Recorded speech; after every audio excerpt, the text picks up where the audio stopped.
ರಾಜಕೀಯ ನಾಯಕರ ಇಚ್ಛಾಶಕ್ತಿ ಇವತ್ತು ಬಂದಂಥ ಒಂದು ನಾವು ಮಾಡೇ ತಿರ್ಬೇಕು ಹಠ ಅವತ್ತು ಬಂದಿದ್ರೆ ಮೋಸ್ಟ್ಲಿ ಎಂದೂ ಆಗಿ ಹೋಗ್ತಿತ್ತು ನಾವು ಗೋಕಾಕ್ ಜಿಲ್ಲೆ.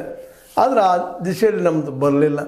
ಮತ್ತು ನಿಂಗ ಸಂಗಯ್ಯ ಪೂಜಾರಿ ಅವರಾಗಿರ್ಬೋದು, ಅವರ ಮಗ ಇವತ್ತು ಅಶೋಕ್ ಪೂಜಾರಿ ಅವರಾಗಿರ್ಬೋದು, ಅವ್ರ ಜೊತೆಗೆ ದಸ್ಕಿರ್ ಪೈಲ್ವಾನ್ ಅಂತವರು ಅನೇಕರು ನಿರಂತರ ಹೋರಾಟ ಮಾಡ್ತಾ ಬಂದರು. ಆದರೆ ಆ ಒಂದು ರಾಜಕೀಯ ಶಕ್ತಿ ಸಾಕಾಗಲಿಲ್ಲ ಅಂತ ಅನಿಸ್ತದೆ. ಇವತ್ತು ಒಂದು ರೀತಿಯಿಂದ ಜಾರಕಿಹೊಳಿ ಸಹೋದರರು ಅವ್ರಿಗೆ ಇವತ್ತು ಅನಿವಾರ್ಯ ಅಂತ ಅನಿಸದ. ಯಾಕಂತಂದ್ರೆ ಗೋಕಾಕ್ ಜಿಲ್ಲೆ ಆಯ್ತಪ್ಪ ಅಂತಂದ್ರೆ ಎಲ್ಲರಿಗೂ ಅನುಕೂಲಗಳಿದ್ದಾವೆ. ಮತ್ತು ಇವತ್ತು ಅವರು ತಿಳ್ಕೊಂಡಿದ್ದಾರೆ ಆಡಳಿತಾತ್ಮಕ ದೃಷ್ಟಿಯಿಂದ ಜಿಲ್ಲೆ ಒಡಿಲೇಬೇಕಾಗಿದೆ. ಯಾಕಂದ್ರೆ ಭಾಳ ದೊಡ್ಡ ಜಿಲ್ಲೆ ಆಗಿದೆ ಬೆಳಗಾವಿ.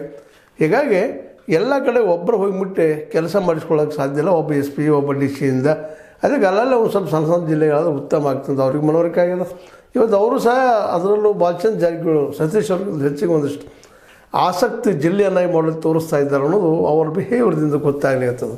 ಸ್ವತಂತ್ರವಾದ ಮೀಡಿಯಾಗೆ ಬೇಕಾಗಿರುವುದು ಸ್ವತಂತ್ರ ಧ್ವನಿ. ಆ ಸ್ವತಂತ್ರ ಧ್ವನಿ ಉಳಿಸಲು ನೀವು ಮಾಡಬೇಕಾದದ್ದು ಇಷ್ಟೇ. ಅದೇನಪ್ಪಾ ಅಂತಂತಂದ್ರೆ ನಿಮ್ಮ ಕೈಲಾದಷ್ಟು ಸಹಾಯ ಈ ಚಾನಲ್ಗೆ ಮಾಡಿ ಹಾಗೂ ನಿಮ್ಮ ಧ್ವನಿಯನ್ನು ಕಾಪಾಡಿಕೊಳ್ಳಿ. ಏನೋ ಆಗಲಿ ಒಟ್ಟಲ್ಲಿ ಇವತ್ತು ಮಾಡಬೇಕು ಅನ್ನೋದಂಥ ಮನೋಸ್ಥಿತಿ ಈ ಒಂದು ಎಲ್ಲರಲ್ಲೂ ಬಂದಿದ್ದರಿಂದಾಗಿ ಈ ಸಂದರ್ಭದಲ್ಲಿ ಆದರೂ ಒಂದಿಷ್ಟು ಭಯ ಆತಂಕ ಚಿಕ್ಕೋಡಿ ಭಾಗದ ಜನರಿಗೂ ಅದು ಇವನ್ ಗೋಕಾಕ್ ಜನರಿಗೂ ಅದ ಇಷ್ಟೆಲ್ಲ ಆಗ್ತದೆ ಅಂತ ಪ್ರಶ್ನೆ ಎಲ್ಲ ಕೇಳ್ತಾ ಇದ್ದಾರೆ.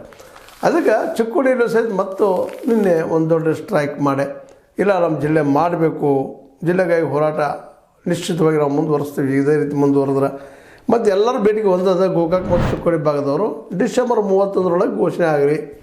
ಯಾಕಂದ್ರೆ ಅದರ ನಂತರದಲ್ಲೇ ಆಗೋದು ಭಾಳ ಕಷ್ಟ. ಅದು ಯಾವಾಗ ಆಗ್ತದೋ ಗೊತ್ತಿಲ್ಲ. ಈಗಾಗಲೇ ಒಂದು ರೀತಿಯ ಜಿಲ್ಲೆ ಆಗೋದಕ್ಕೆ ಶಾಪಗ್ರಸ್ತ ಆಗಿ ಬಂದಂತಹ ಗೋಕಾಕ್ ಜೊತೆಗೆ ಚಿಕ್ಕೋಡಿ ಇವೆರಡೂ ಕ್ಷೇತ್ರಗಳು ಮತ್ತು ಇದೇ ರೀತಿಯಾಗಿ ಡಿಸೆಂಬರ್ 31 ದಾಟಿದ